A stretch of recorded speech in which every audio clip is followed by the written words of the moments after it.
So folks, as you can see now, I'm in an Israeli flag. A police officer is on the way, and here's the sequence of events. I entered in a United States flag. I was wearing that on top of this Israeli flag, and the reason I do that now, or I did that this time, is because the mosque goers are so offended by a flag like the Israeli flag that um,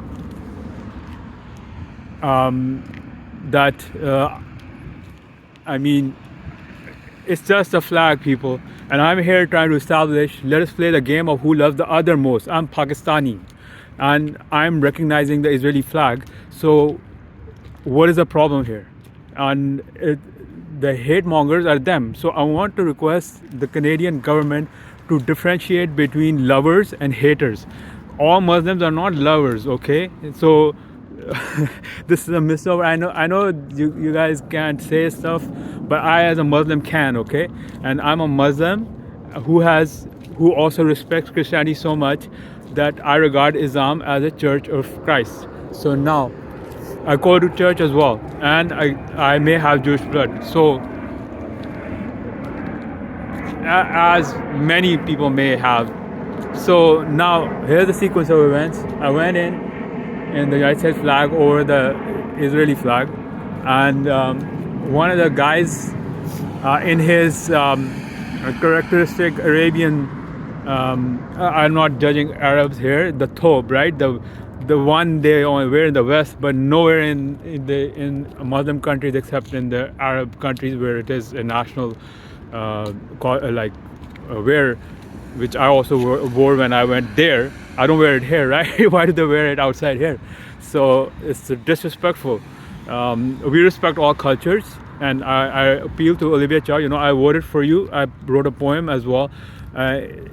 You have to differentiate between lovers and haters, okay? And just because people are voting for you and I voted for you, you have to still differentiate between the quality and people who are not activists. They're with you because of status, or I don't know. I'm just talking too much.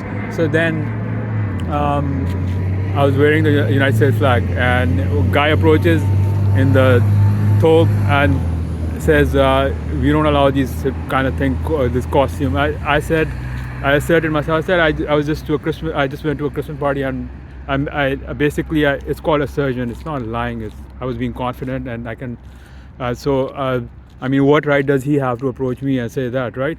So then he said, he threatened, "Oh, I'll call the police." So I told him I'm Canadian Armed Forces officer candidate.